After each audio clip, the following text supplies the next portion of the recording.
Welcome to the Fresh Perspective podcast. I'm Jessie. And I'm Nikita. Hello and welcome to episode 9. Hello, everybody. I hope your week's been fantastic. How's your week been, Jessie? Yeah, my week's been pretty good. How about yours? Pretty good. It's been good. It's been good. It's start. almost the end of uni. Yes. dream. Oh, what week is it? 9? Yeah, 9. Oh my God, I feel like I haven't even been at uni this semester because I've only had the one subject and I honestly haven't really thought much about it, which is bad. And it's online too, hey? Yeah. So, but I'm actually signing up to do my master's. Lol. Yay! 2 more years of study, so I'm still a uni gal. Yeah, but that's exciting. That's the dream. 2 whole years. Yeah. And you're going to be, then when you graduate, I love masters. I actually was considering doing it. Then I'm like, do I I'm want not to? going to do it at But I feel USC like it gives though. you so much. Where are you going to do it? Yeah. I'm going to do it online at like a Sydney university or a Melbourne one because Karen, mine and Nikita's lecturer, for any listeners that don't know Karen, she kind of recommended to me that I looked into USC and they don't offer any marketing. It's more just like business admin or something like that. Actually, I did hear about that. Yeah. Like they don't do I was anything disappointed. in like marketing, PR, anything like that because I looked into it once.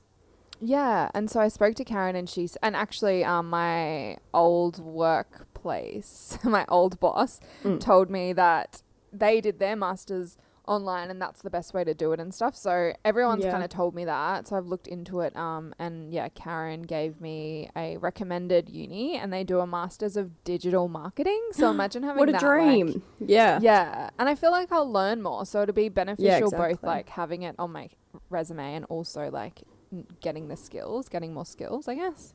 Yeah, 100%. That's exciting. I know. It'll be so worth it. Hope so. Oh. my boyfriend's like, are you serious? You don't want a break? Like you've just studied for like 4 years. Well, even high school, I guess, but I had a bit of a break. I was like, no, I'd rather just go into it and get it done. Yeah. He's like, okay. Exactly. If you've got like the drive to keep doing it, keep doing it then. Yeah, and you're in the rhythm of the assignments and stuff too. Exactly. And you're just, you're going to achieve so much more. I love that. You're going to have it on the resume. You're going to have your masters and things. Oh, right. Look at you go. Right. Look at you. I try. So today's episode, we're going to talk about toxic relationships or toxic environments. Yeah. I don't know whether we should call it toxic relationships or toxic environments or both. I guess environment suits it more. Yeah, because if you go to like the work and everything, environment. Yeah. I feel like it's I hate the word. Don't make me say the word. Toxicity. I don't know why. There's just something about it. I can't my favorite cope. word. But yes, just toxic in general. And we wanted to touch on toxic friendships, toxic family members, toxic relationships, like romantic, and then toxic workplaces. So we're covering all things toxic. Yeah. And Nikita has come up with a really cool intro topic, which is also toxic. Yeah, what an episode. Full of toxic things. So toxic. Yeah. Our intro topic is toxic positivity, which sounds a bit confusing because you're like, how can positivity be toxic? Like it just doesn't sound like, toxic bad, positivity good. How does that work? But I have a little, So, toxic positivity, according to this website I looked up, is excessive and ineffective overgeneralization of a happy, optimistic state across all situations. So, basically, it's kind of dehumanizing emotions to it. What's that word? An extent. That's what I'm looking for. Right. So, it's not really allowing you to feel the emotions. So, constantly saying like, hustle harder, girl boss, work hard, all of those like hashtags that go around, and it makes you feel as if, I have those days quite often when I just feel like I don't want to do anything. And then if toxic positivity is around, you kind of just feel like a failure because you should be working harder and you should be doing more. And I think there's a line between encouragement and like encouraging someone, you have motivation and you're encouraging versus like you're hustling 24/7 and you're burning yourself out. Like you need to have those rest days. And if someone's having a rest day, it shouldn't be like, oh, she's lazy or like, no, you know what I mean? Self-care. Yeah, exactly. We need to See our like, past episode. yeah, we need to normalize and accept hard times in people's lives and understand that that's okay. Because sometimes people And say it's not. yeah, You and, feel like you it's can't be sad. no, exactly. It's okay to not be okay. It's okay to feel. We're human, and me and Nikita especially, we feel a lot of feelings, and we That's like true. to feel Like the air feelings. them out. Yeah, we're not like, oh, I'm sad, but I'm gonna ignore that and Yeah. pretend I'm okay. Yeah, I'm gonna We cry feel for the 2 days. feelings. Yeah. Yeah, I mean, mine's more of like probably cry for like half an hour and then I move on and I'm happy Over again. it. Or Yeah.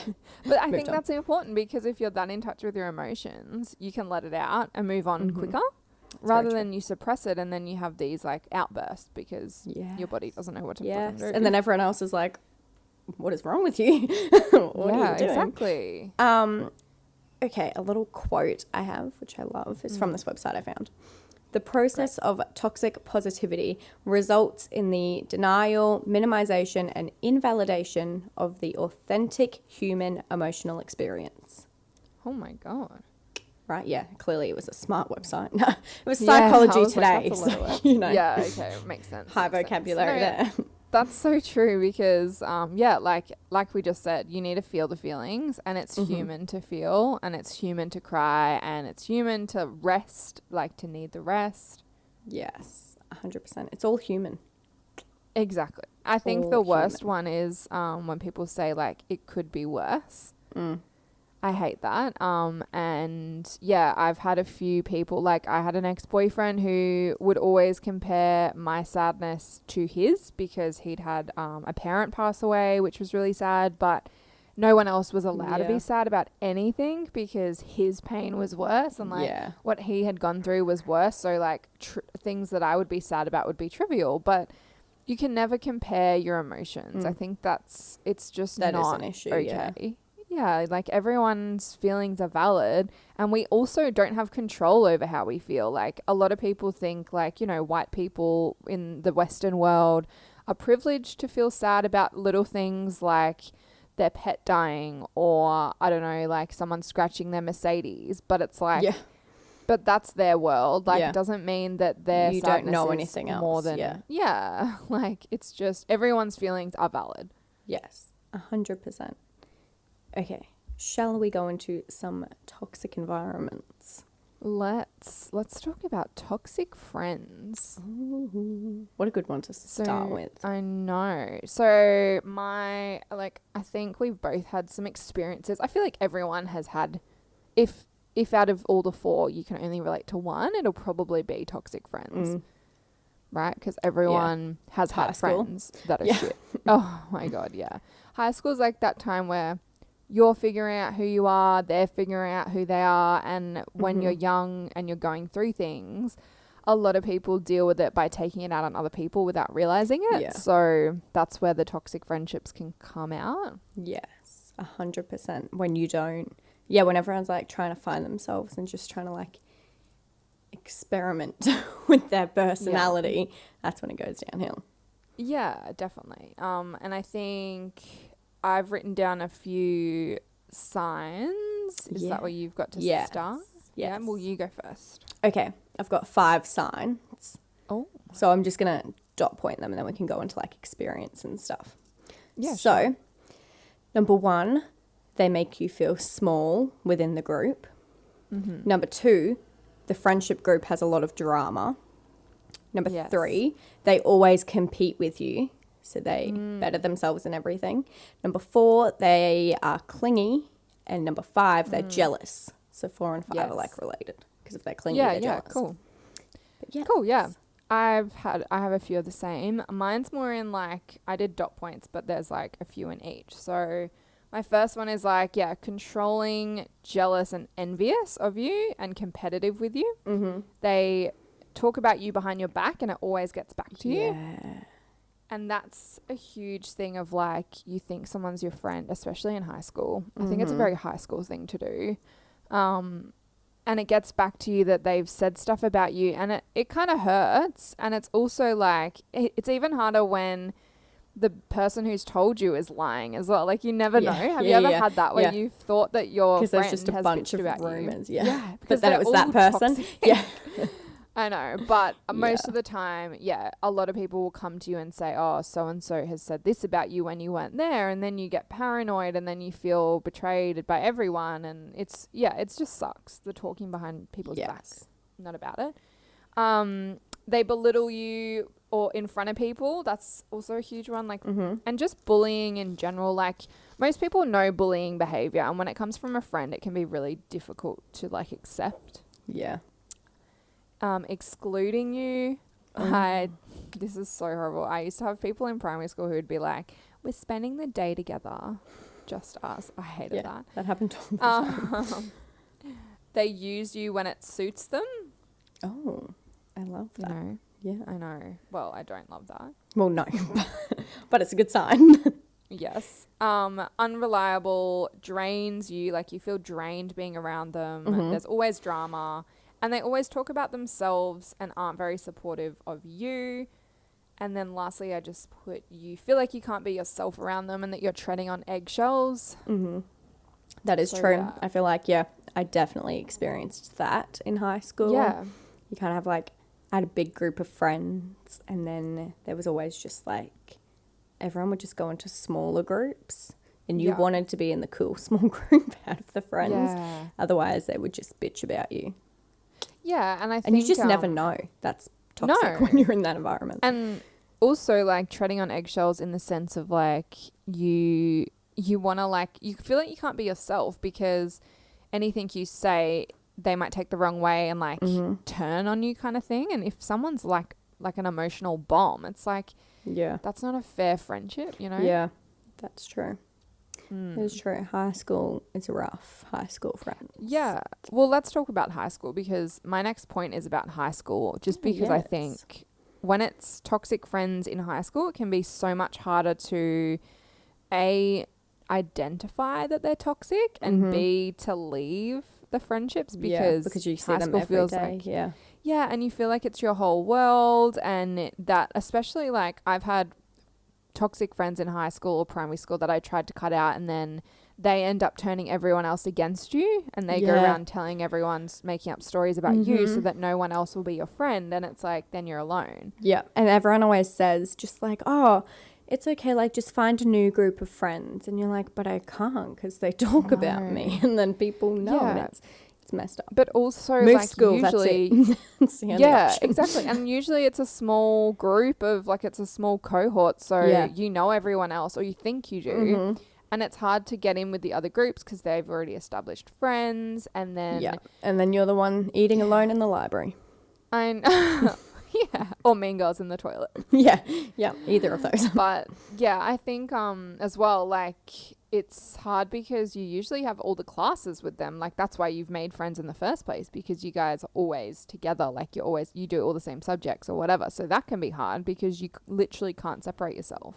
Yes, that's true, because you're always around them. I did actually see, when I was looking this up, if you can kind of recognize that they're not good friends for you, then try to get in different classes to them. But that doesn't always work, because at my school, like, you would choose your classes, but then for, like, connect or form, whatever you call that, like the first thing in the morning, they would just choose who you were with anyways. So it probably wouldn't work out. Yeah, mine was based on what house I was in. Like, that's smart. Yeah, and then it was randomized. Okay, we were put in, based on our house, and it was usually a mix of, like, grade 11 and 12 as well. So it was always random. Like, there was, like, 10 grade 12s and 10 grade 11s. So it was really small. Wow. But I never had any friends in there really anyway, because I didn't... And it's only to call the roll, so it's like, who cares? Yeah, we had... we just had our year level, and then it would get shuffled up. We had, like, up to 12J. There was a lot. It's very intense. We had heaps as well. It's crazy, isn't it? I know. You'd think they'd just have, like, 5 groups or something. Shove them all in. Okay. Some advice do you have for us? Yes. So I think that people that are real friends and are worth having won't be turned against you. So I think if you're in the example of some, like, the toxic person or the toxic people are turning other people against you, if those friends are being turned against you, then they're not worth having anyway. It is true, because if they were real friends, they wouldn't turn against you. Exactly. They would come and ask you, or they would not believe it. You know what I mean? That's true. It's a true point. Okay, I kind of had all in one. Just try to, like, stand your ground and, like, stand for what you believe in. I feel like that's what I experienced, and that's when it got better, was when you would kind of, if someone started saying something and you were that friend to stand up for another friend, or if you heard someone say something about you, just going over and, like, talking about it, or just saying, no, like, I don't really agree with that, like, just trying to, like, be your own person, which is, like, I struggle with in groups. Yeah, I was gonna say it's hard when you're a non-confrontational person. That's me. Yeah, and it's like, I think everyone, when you're young, it's really hard as well, because it is scary to, like, speak out against people. Yeah, but it is also your biggest defense. So I think it's try to do it. Yeah, definitely. Like, even if you're non-confrontational, just do it. Try. Yeah, it'll help 100%. But it is quite intense. It took me probably a good 4 months to work up to that point. Yeah, like, and even then it's like you just don't want to lose all those friends, even though they're shit friends. It's like, it's scary.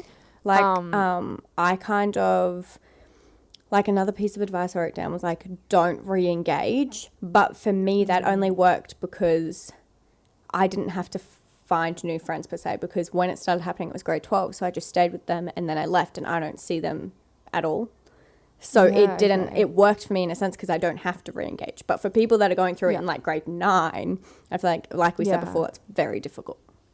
I think, though, you've just got to think about, like, again, in high school, it feels like it's your whole world, but you've really got to put yourself out there, as scary as it is. Like, if you've stood up to them, then you can also put yourself out there to find new friends. And I think, like, you may think that you know everyone in your grade, and, like, no, like, maybe you don't feel like you fit anywhere else, but you never know until you try. So literally just go, put yourself out there and try to sit with other people, try to hang out with other people, try to open up to other people. And I'm sure it's easier than you think. And also, like, 100%. even trying to go to do things that you love, like, say, for example, like, you've always wanted to join the music group or something, then just go join it. Like, and you never know what friends you'll make from that. Yeah, it's like finding your little niche.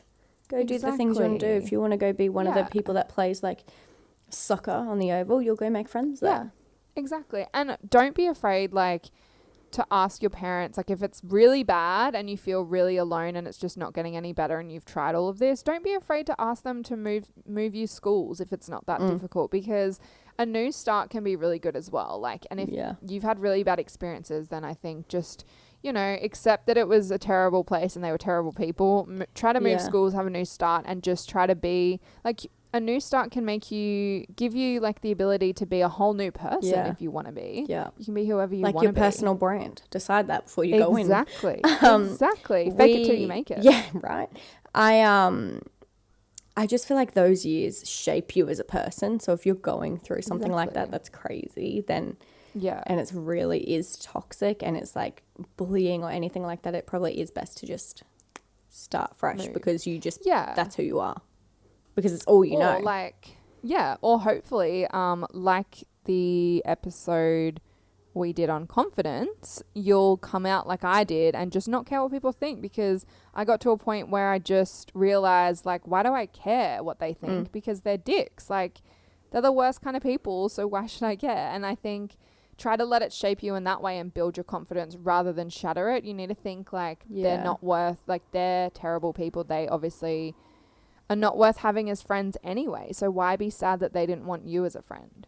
They missed out, you know. Try to see it as that, just positive mindset. Yes. But I think as well, trying to get out of the high school bit and just friends in general and in life, if you can, distance yourself from them and just try to hang out less. And I think it can be hard. Like, I recently had a really close friend who I just needed to get away from more. So instead of, like, confronting them, because I knew that there would be, like they would deny, you know what I mean? Like sometimes it's not worth confronting them because you know that they're just a toxic person and that like they're never wrong and they're never going to admit they're wrong. So it's pointless having the conversation. So sometimes just distancing yourself, like messaging them less or if not at all, like, and just kind of spacing out the times you see them further and further until you just stop seeing each other, you know, can be a good one. It's smart. I also had, sorry. That's okay. Don't be sentimental, which is like I struggle with. I found this online because we're very sentimental people. And if you are not wanting to leave them just because you're like clinging on to the friendship you had in high school and you don't know anything else and like you don't want to be alone, you want to be with them and like think of all the good times you had together. Try not to do that. That's difficult, a huge one, but such a huge one. Yeah, because I always hear people tell me about a really shit friend they have, but they're like, oh, you know, I've known them for years and like, and it's like, so that doesn't mean that you have to keep them. Like that's ridiculous. Get rid of them. Don't keep them. Yeah, literally. Yeah. I also put, this is a good tip for Instagram that I found and didn't know you could do. But you can, it's like some people don't want to block people or unfollow them on social media because that person can find out and it might cause conflict. So what you can do is mute them. And so then they can't message you, like it won't show up, I don't think, or it shows up in requests maybe. And then their story won't come up on your stories and you won't see their posts. Wow, so it's like you're still following them. But you've muted them, so it's as if you don't follow them. And it's a good way to do it in a non-confrontational way. That's a good idea. And I think on Facebook you can just unfollow them, but you're still friends. Yeah. It's like same concept.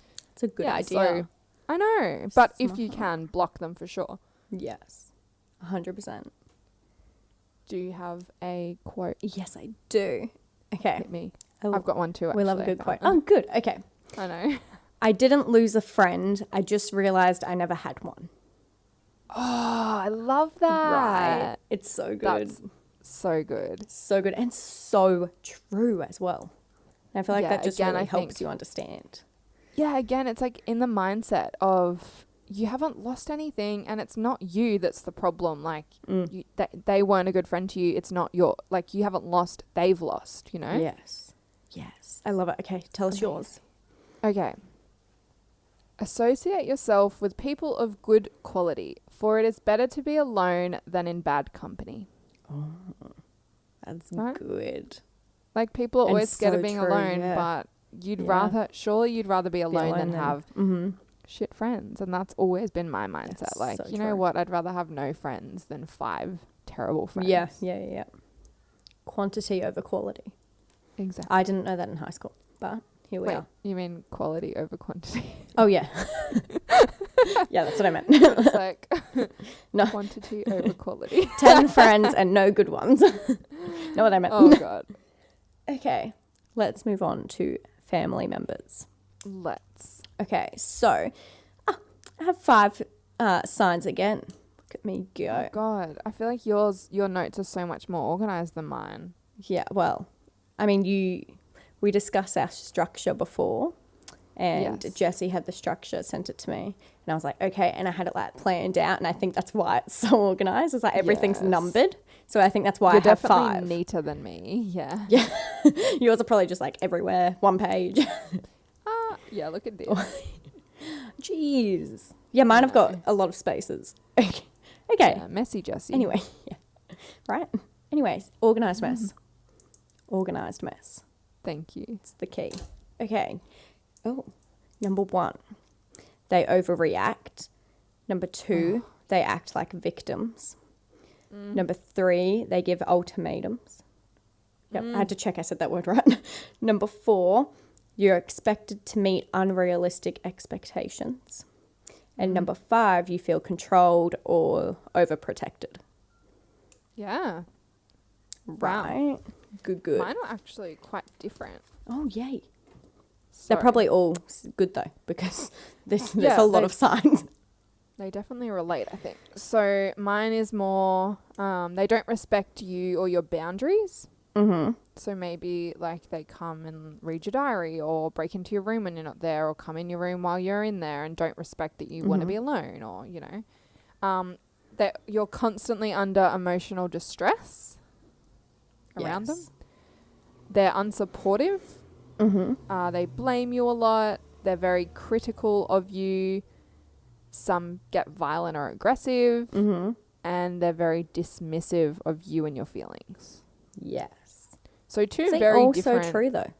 outlooks. Yeah, I think there's so many layers to, I hate myself for saying it, but toxicity. I love it. But I think there's so many different ways. Like, you know, someone might have an alcoholic father who beats them up every time they drink. That's a toxic family member. But then someone else might have a controlling mother who intervenes into everything, and that's also toxic. So there's so a many lot of different ways, levels. Yeah, and it's hard to sum them all up in a 5-minute segment on a podcast, but essentially, I think Google it. Yeah, Google it and find out what relates. Yes, There's probably one. Okay, so I think when it comes to like advice or anything, cutting off contact entirely is obviously extremely difficult and isn't really possible pretty much all of the time.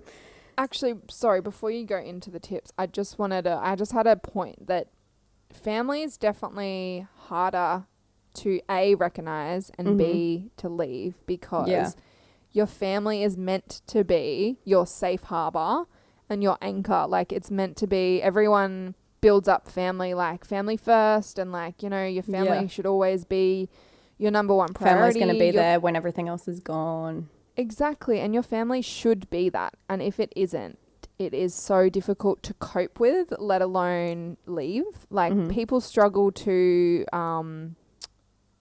like, I guess they get in denial. You get in denial because it's not meant to happen. You're not meant to have abusive parents. Parents are meant to be your, and it might not be parents, but in this case, like, parents are meant to be your two most supportive people that have brought you into this earth, and it's their job to build you up. And if they're not, it can be so hard to deal with. And I think we all have issues with our parents in some way that we just suppress because because you just don't want to like confront. You just don't want to think accept. it's true. Exactly. But they're just put that away.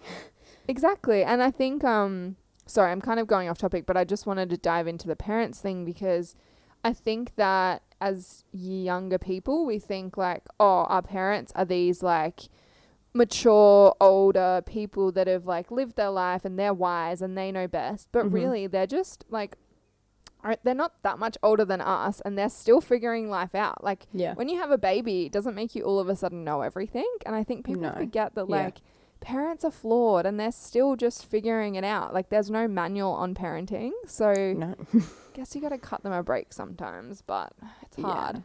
It's hard. I also think that it's important to set your boundaries, but make them known. So you need to discuss with everyone where you just kind of like, also like starting to filter your conversations. So knowing what you want to say around certain people and what you don't want to say. It's difficult to kind of discuss things that, like, obviously with your family or with, family, people that you're really close to, like parents, sisters, anyone like that, you don't feel like there really should be a reason to filter. Like, you feel like because they're family, you should be able to just like talk. And you kind of like, when you're around some sort of toxic sounds like a horrible word. It does. But it can even be like in the slightest forms. And if you're not filtering what you're saying, it can kind of just like bite you on the bum. And it's not really good. Yeah, I know. It is hard. I think you should always have at least one person that you feel you can be 100% yourself around and tell anything to without judgment. And if you don't have that person, then that is really sad. But you do need to recognize who they are and who they're not. Like, maybe you have one parent that you can trust and say anything to, and the other parent you've got to be more cautious, like, you know, some things might set them off, or some things they might not want to hear, and you've just got to be mindful of that, I guess. And it's, yeah, like, you don't want to, I guess, when it comes to like discussing things about your life, if you feel like it's not anyone in your family that you can have that discussion with, then it's probably like, if you go to say something and before you say it, you kind of stop yourself for a second and think, then it's probably not a good idea. I just know, like, from my own experience, there's like certain things that you say in front of certain people to make sure that it doesn't make anything worse. Like, you have to understand that usually, depending on the situation, everyone has their own view and their own side of the story, and it's important to respect that. So sure, you're setting your boundaries and making them clear, but in order for them to respect yours, you need to respect theirs, in a sense. Like, if there's stuff that they don't want to talk about, or they don't want you to talk to them about, then you need to respect that by not saying it. Wow, yeah, that's so true. It kind of goes both ways. Yeah, that's interesting you say that. It's kind of made me think, like, there's definitely some things, like, I'm a very confrontational person, as you know. Yes, I do. And I struggle to understand people that aren't as transparent and upfront as me. And sometimes with my family, there's things that I'm like, I try to demand an answer out of so I can understand it. Yeah. And I've never thought of like, well, yeah, I guess they've suppressed it and don't want to talk about it. But then at the same time, it's hard when it affects you, when the thing that they don't want to talk about, it's like damaging to you for them to not talk about, if that makes sense. Yes, you just kind of have to, I feel like it comes, look at me, a little 19-year-old saying this, but I feel like it is kind of like your maturity levels. You need to like, you can't just, like we said, one of the toxic things, like you need to kind of see that you may also be toxic. Like you can't act victim yourself when you don't know the way that they're seeing the same situation.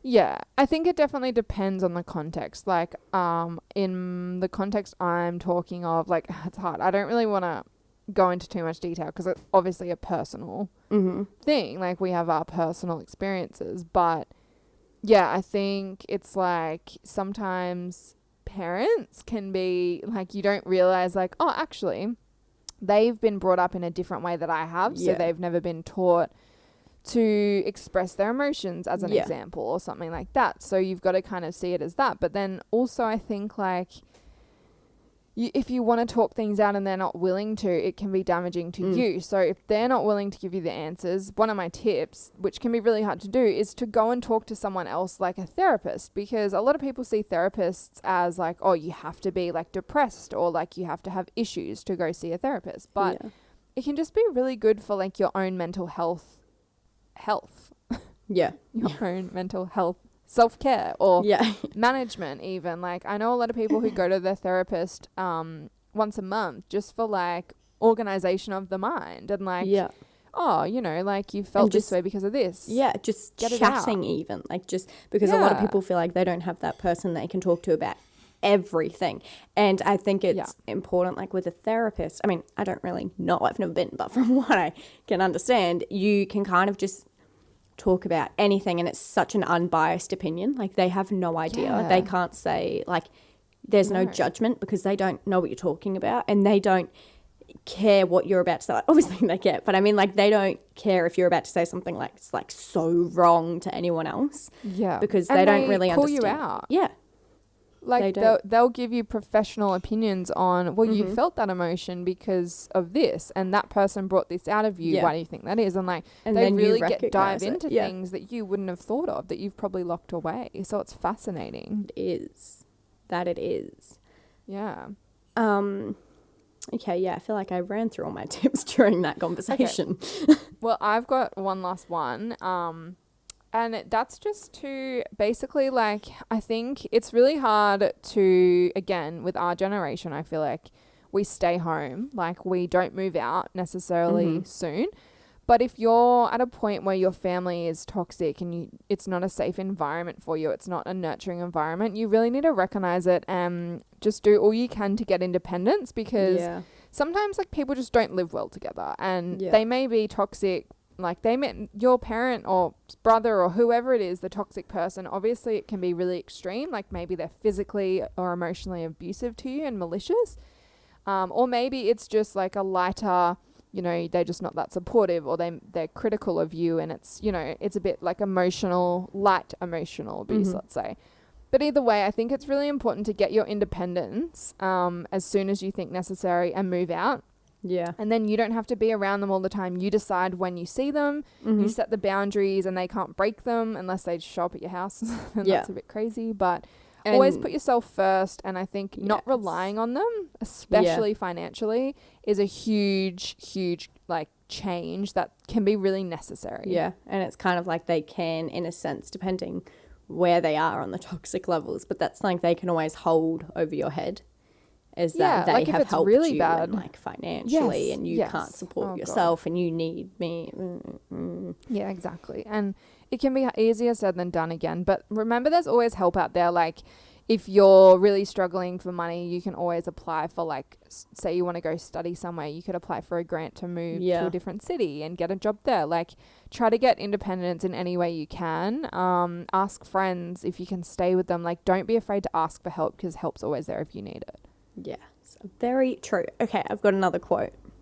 I love it. Okay, some of the most poisonous people come disguised as family. Oh my God. Right? That's like the whole thing of like not recognizing it, because like you wouldn't expect it. Oh, shit. And I think the hardest thing I learned growing up was that good and bad isn't black and white. Like, and the worst kind of people don't come show up they don't as tell a bad you. person. It's like you think as a you kid, don't really like know it. the villains are obvious and you can see them straight away, but in reality they're actually masters of disguise, and they disguise themselves as your friends or loved ones or boyfriends. So segue. True. Yeah. Segue unless you had another quote. No. Gosh, I'm not going to overquote us all.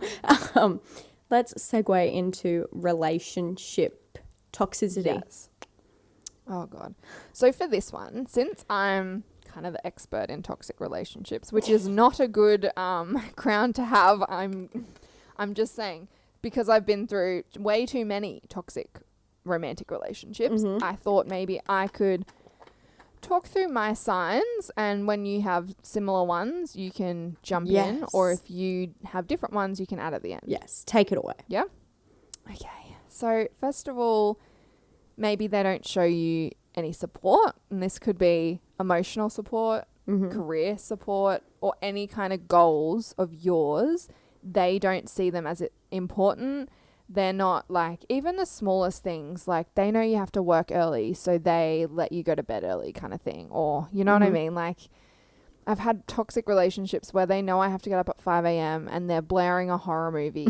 Like, I'm talking Saw, where it's like chainsaw noises and screams and blood splatters. Well, it's 3 a.m. and I have to get up in 2 hours. Like, just the disrespect and like, you don't feel supported in any way. Like, they won't pick you up when you're stranded somewhere and I don't know, you can't drive for whatever reason. They don't support you in any way. You just feel unsupported and alone. Yes. I did have that point. Horrible.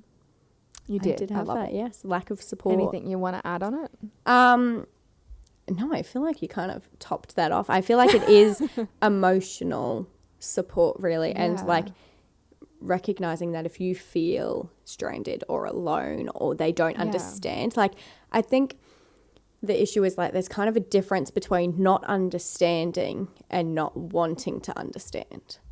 And I feel like I've kind of like noticed that is sometimes people just don't, like in anything in life, sometimes people just don't really know what you're doing, like what you're studying or what you're doing for work or anything like that. So sometimes people don't really get it, but they're like, they want to know and they'll talk about it. But then there's people that just don't care because they don't want to know because it doesn't affect them. Yeah. And that's like a true lack of support. Yeah. And if that's your boyfriend or friend, then that's a huge red flag, because they should be your number one supporter. Exactly. After your mum. Yeah. Right. Of course. But yeah, like they should kind of, if someone asks them at work, say, they should be like, she does, and try really hard to understand what someone does, even if they don't know, rather than be like, your I dad, don't know. like him being like, I do know what you study. How dare you?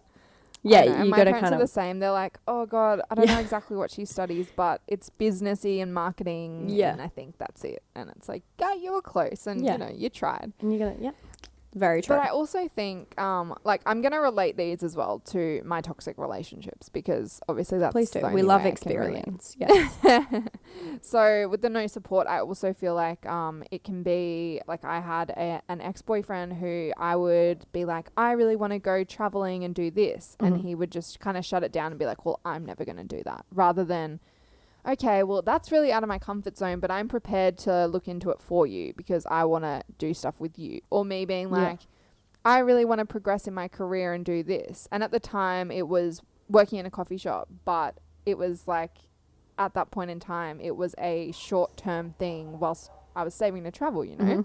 So it was like, oh, I really want to step up because I'm getting bored in the role I'm in. And his attitude was never, yeah, you'll be great. It was like almost competitive and jealous that I was moving up quicker than he had because we worked together. Yeah, so I get interesting. It was very, you know, just toxic in every way. And then even with friends, like I would be like, oh, I'm hanging out with so-and-so. And he would always be like, oh, they're just like, they're not great for you. And just kind of like shut that down. So he wasn't supportive of my friendships. He wasn't supportive of my career. He wasn't supportive of my emotions, my goals, anything. No. Not Red fun. flag. 7 Red red siren. flags. Red tape all around. Caution. I know. Avoid. The next one is the next one is toxic communication, and this can be sarcasm, constantly criticism, hostility, words like opposite of words of affirmation, just constantly putting you down, constantly offhanded comments. Like you don't want to be around that, and when that starts happening, you really kind of question like, well, what is your motive here? Do you want me to cry? Do you want me to be upset? Like, what is the go? Yeah. I just thought about my quote and it's good. Oh my God. It's so good. Do you want to drop it now? Is it relevant? Or No. It's just you reminded me of it. It's okay. Okay. Jealous and controlling. And I feel like this is only when they don't trust you. And if there's no trust, there can't be a relationship. Because a lot of the time, like with my past toxic ones, whenever they hadn't trusted me, it was because they'd been burnt in the past. And you can never bring past relationship issues into a new relationship. Like you can't be paranoid that, I mean, you can. It's natural to be paranoid that your new girlfriend might cheat on you because your ex-girlfriend did. Yeah. But you need to overcome that and not treat her as if she has cheated on you because that was a different person, you know, and that's so hard to do in a relationship. And I really hate when people bring their past issues from past relationships into new ones because it's not your fault. No, it's not. That's very true. That's very true. And if they're telling you what you can and can't do, looking into your phone, questioning you all the time and acting jealous, like that's so toxic and that's not something that you should be around. And try not to make excuses for them such as, oh, but they were cheated on, so fair enough. It's not fair enough. It's not. It's not fair enough. It's never. Never. Similarly, lies and dishonesty, whether they're lying to you or like a huge one, people always think it's them that's going to lie. But if you're catching yourself lying to them because you feel for your safety, the like way you they'll have to lie react. about, you have to lie about who you were with or where you went. Obviously, if you're cheating on them, then that's a bad thing. But if it's just like, you know, they disapprove of a friend that you like, then you feel like you have to lie. Or if they disapprove of you going somewhere that you want to go, so you go anyway and lie. Like, you shouldn't have to lie. So if you're lying, then that's a sure sign again of it being just a red flag. Yes. Constant stress. Oh, yeah. Honestly, my ex-boyfriend, I true. was constantly stressed. I would cry almost every day. Oh, I would be stressed. I would just be in this constant state of like fight or flight, stress, panic, what's going to happen next. It, like, you know what I mean? And it's just, it's awful. And you don't really realize until you've broken up with them or you've cut them off how relieved you are. And how stressful it was. How stress-free your life becomes. Yeah, and it can Because be the it's same draining. with friends, I feel. Yes, exactly. You just feel constant. Ugh, yeah. And even with fuckboys, like if you're just going on a few dates and you know that they're probably shit, for lack of a better word. I feel like I've gone from like professional terms to like, they're shit, they're a fuckboy. But if you feel like that, then, and it's causing you stress, like it shouldn't, there shouldn't be drama. You shouldn't feel like Yeah. so stressed to deal with them. And again, you don't realize until it's ended and you've moved on how stressful it was. And it just shouldn't be like that ever. No. Never. Okay, two more. Yes, that's okay. Hit me with them. Okay. Self-betrayal. Yes. So betraying yourself in the sense of you're putting their needs first, going out of your way for them, but they don't do the same, and constantly going like, what was the word I used when we spoke about it before? It was like, you have, let's say like you set a boundary, they break the boundary. And then instead of saying, no, that's my boundary and holding it, you just think, oh, whatever, I'll just let it happen. Yeah. And then they constantly break it again because Yeah. you've let them.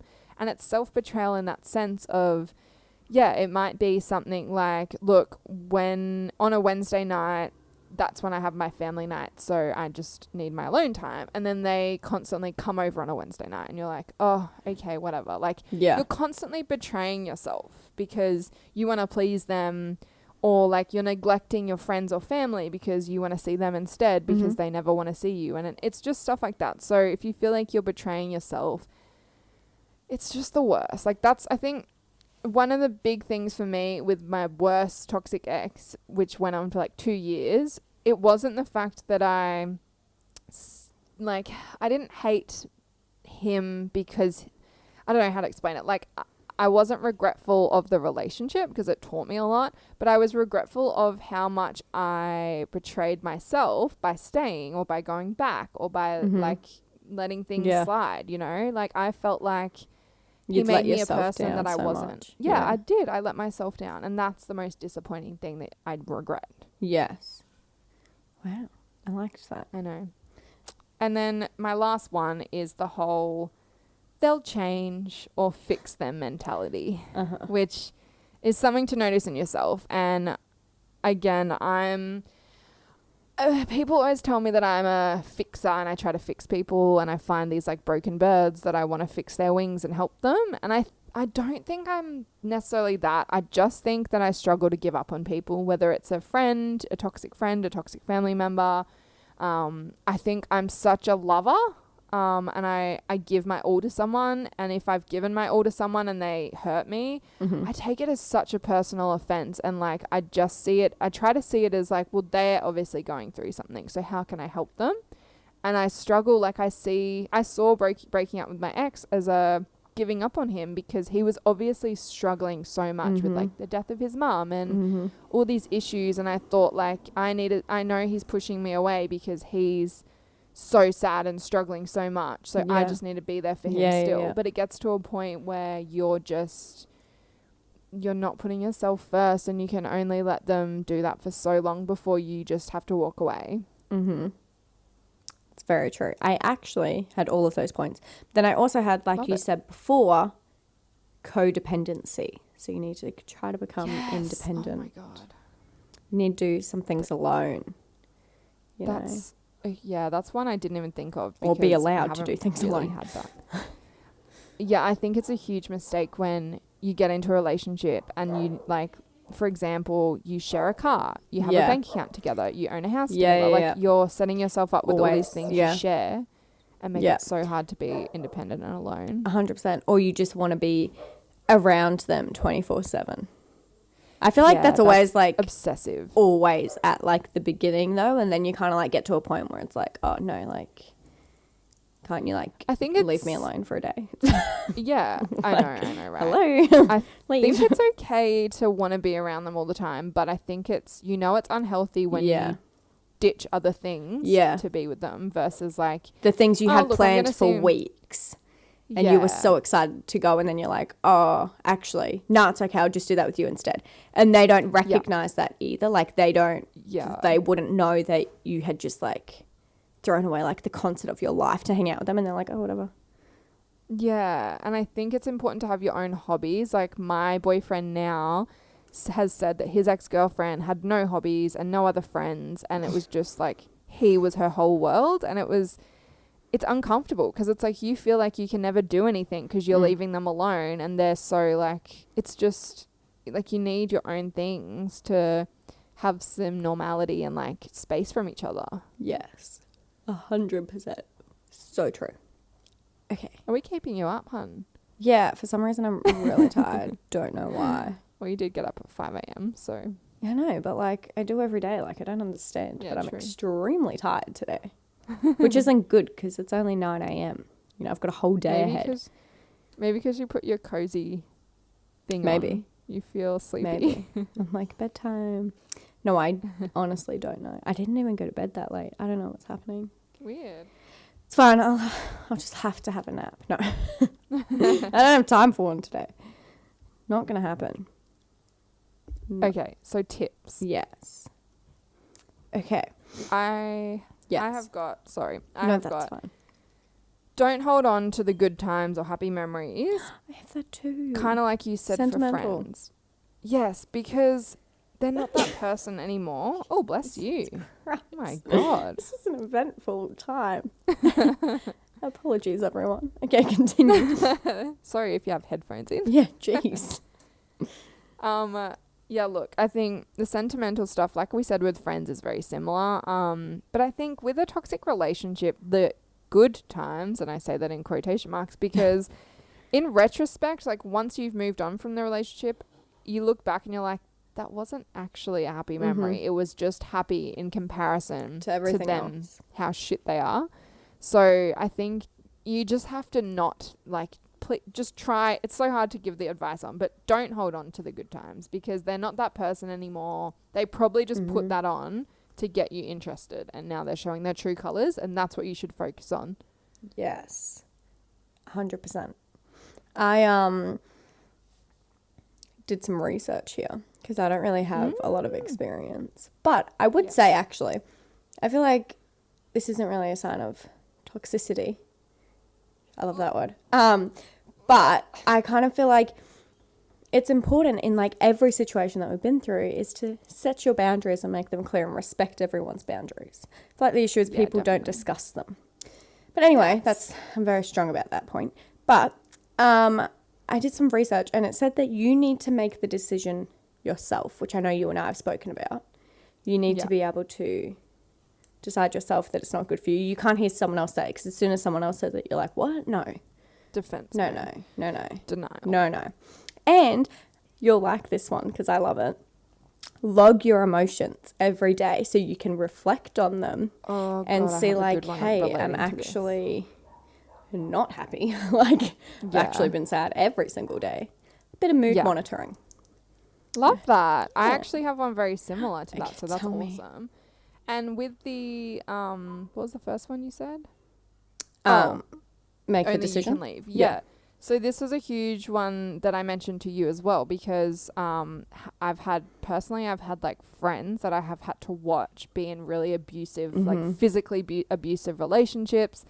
And it's so hard to get through to them and get them to leave. And you honestly, like the hardest piece of advice is just that, like you have to let them come to their own decision because there's no way that you can get them to break up with the person, block them and not talk to them. Like you can find their number. Yeah, exactly. If they want to contact them, they will, and it'll just be horrible. So they really need to come to their own decision. And they need to feel like they have that friend as well. And if you're the friend that's constantly telling them it's not working or it's not like it's a bad person, then they're going to feel like they can't come to you when something does go wrong because they'll be like, oh, you already hate him.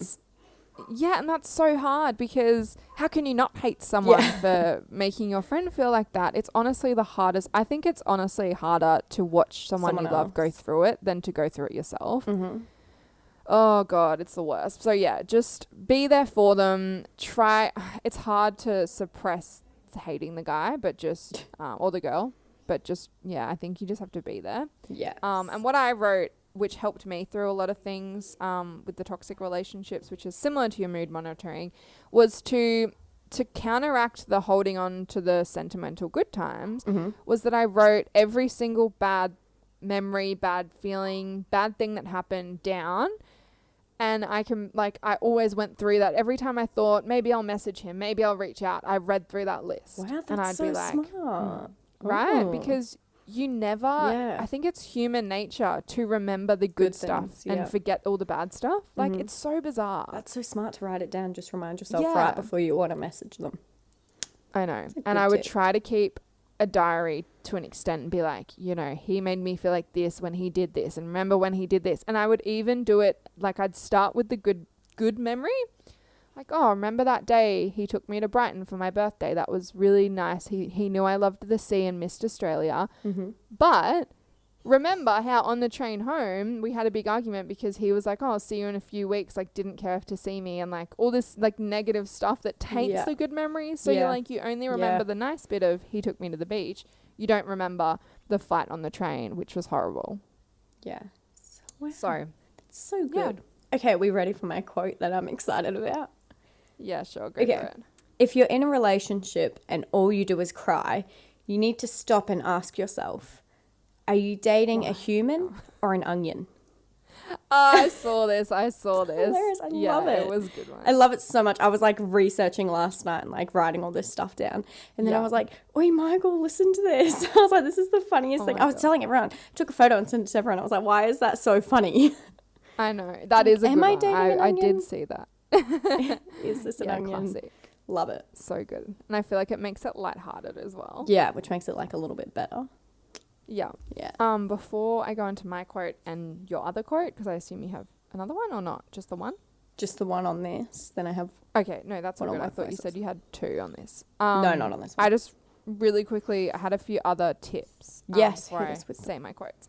Just that if you're holding back, like we said about holding back from telling people, if you're like, oh no, like I want to talk to someone, but I won't because I don't want them to hate him or whatever or her. Mm-hmm.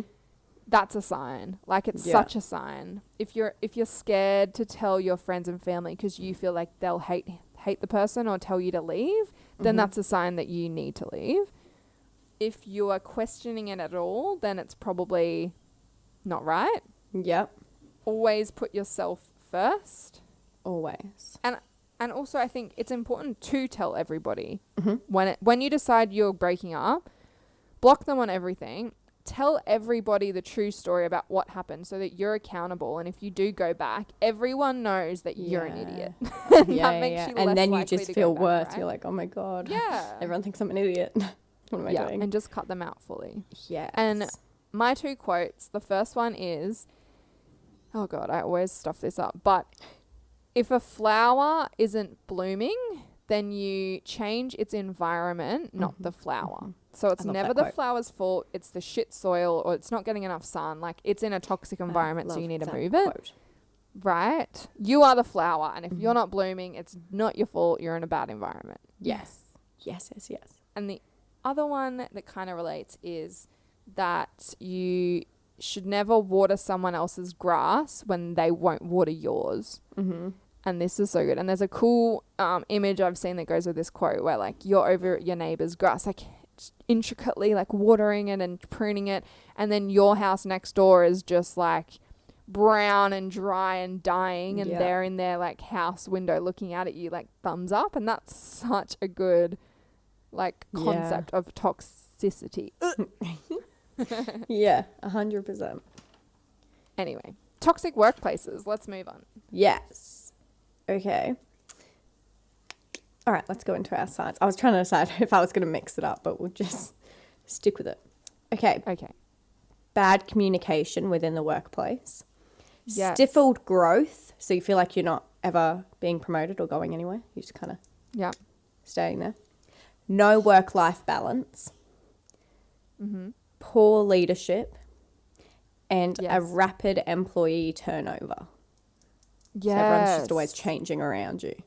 I think we visited the same website. Oh. That's pretty much all my tips. That's funny. What? No. Found that out on my own. What do you mean? Lol. No, I think that's a really good one. And like also with the turnover, always look to the other staff, how they feel in the workplace, because that's a really good indication of how it's going to be for you. So true. I've also got like if you dread going, Because I don't know if you've ever had a job where you just dread going. Like, that is such a sign. It is. And I think a huge part of toxic workplaces is the people. Like, it's the people's behavior, whether it's manipulative, whether it's negative or bullying behavior, disrespect, like all these things. Basically everything we've talked about with all the other toxic environments. Yes. That's also carries over in the workplace because it's people. Yes. It's always the people. And I think manipulative ones are really hard to identify, and it can be so mind-fucking because, like, one day it's really lovely and you're besties and you're having, like, you think it's the best place to work, and then they turn so quickly on you and just, like, it's like, wow, where did this come from? And it's so confusing. You're like, maybe they were just having a bad day. Like I don't know. Yeah.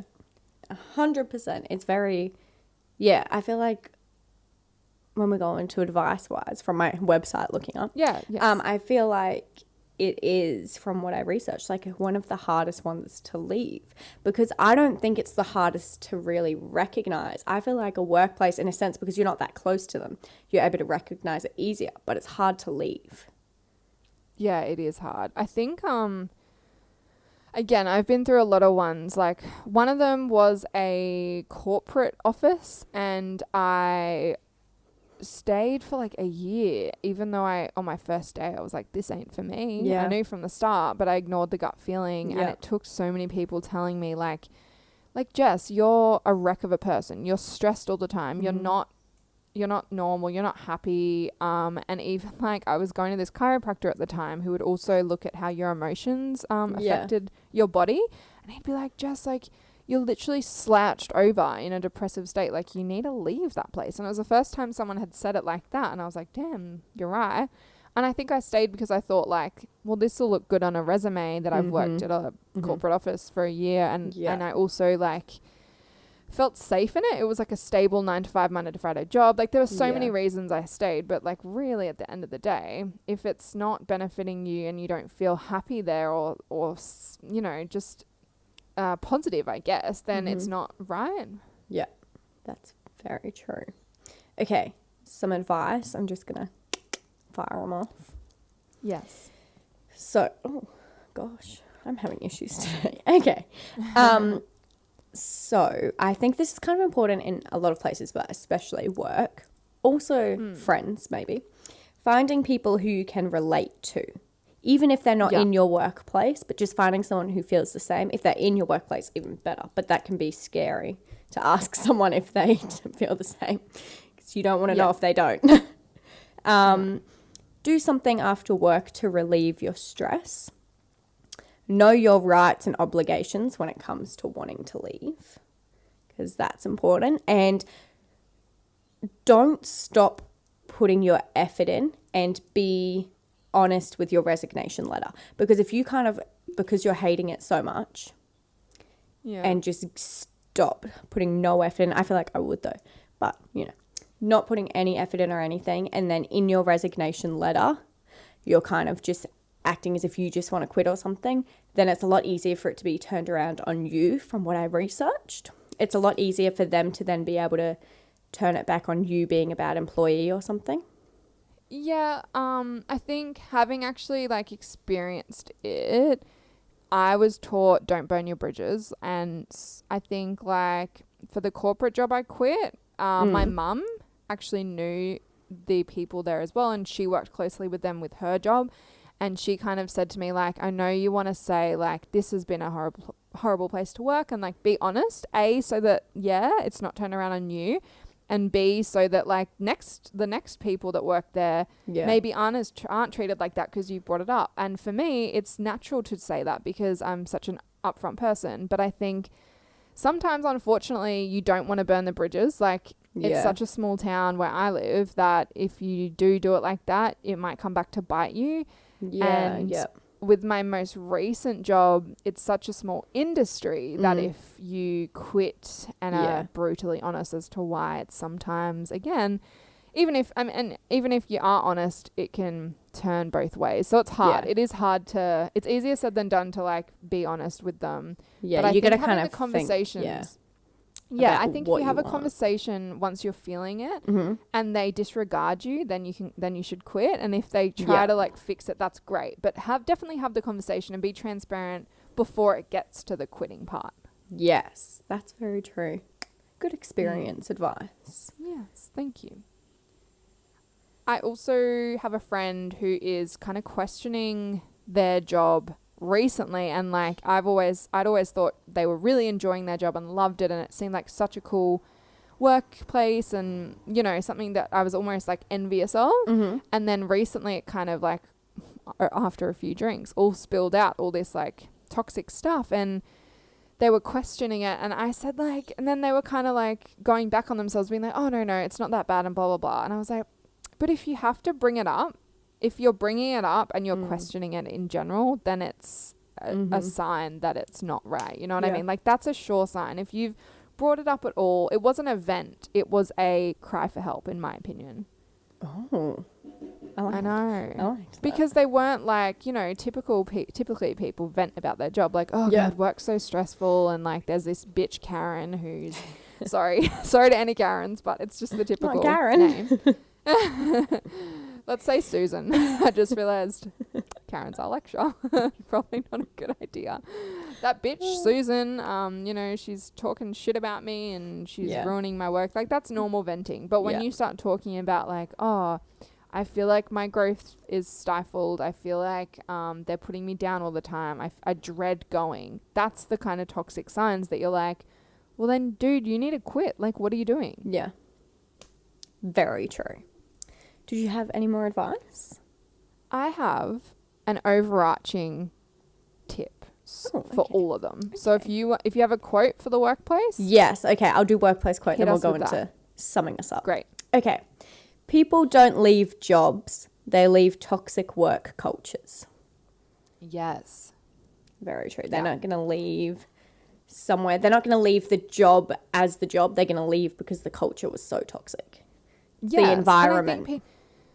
People don't realize, like, CEOs and business owners sometimes forget that, like, your employees are the face of your company. And if you value them and make them feel, if you keep them happy, then the efficiency, the happiness, the work culture is so much more productive and beneficial. Like, so many people oversee that, and it's ridiculous. 100%. I agree with that so much. I really think that your employees reflect your company, like you said, and if they're not happy or don't enjoy what they're doing, they're going to show that to the customers that are calling up or whoever they're talking to, whoever you deal with. It's going to be obvious, and they'll be like, oh, don't really want to work and with why them. wouldn't you want a team of people who love coming to work and like want to give their all? Like, if they feel happy there, they're going to want to put all their efforts in rather than dreading coming and doing the bare minimum. Better. Exactly. Very true. And actually, I forgot, I do have a quote for the workplace. Okay, yes.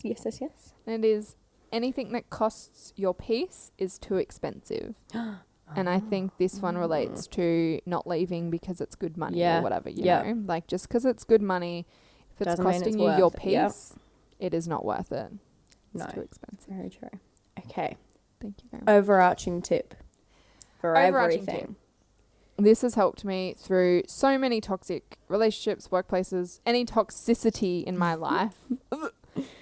And that is to list on paper, because then it's out, and really think about it. List what you value in a relationship, in a workplace, in a friendship, in a family member, and stick to those and never settle for less. Oh, so beautiful.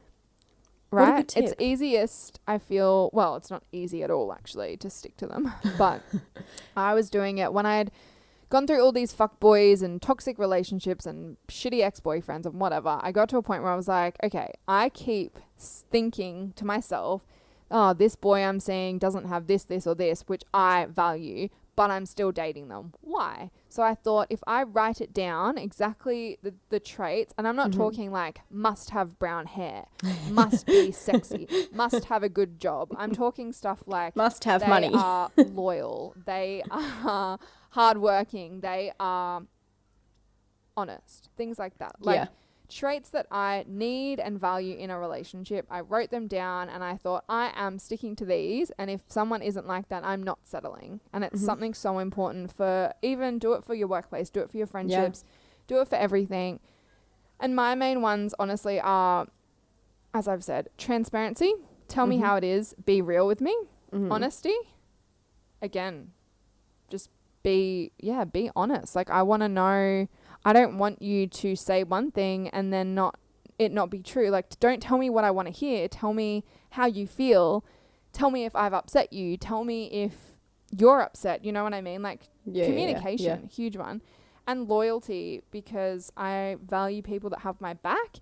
And for me, people talking behind my back, or if I've found out someone said something to me and then said a completely different thing to someone else, that is such a breach of my friendship that I honestly I don't want people like that in my life. So that's where I draw the line. That's such a good idea. I feel like everyone should do that. And it can even help you if you're doing it now. It can help you recognize if the people in those environments, work, family, friends, relationships, if they have those values, then maybe that can somehow help you recognize it.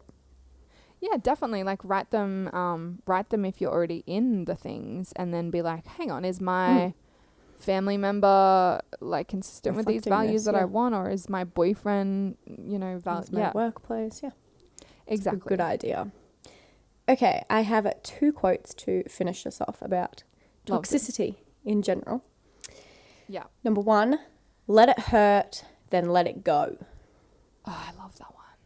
I think it's so good for us because we're emotional people and we like to feel it, like you said. So letting it hurt and feeling the emotion and the sadness and the anger, and then being like, okay, let it go.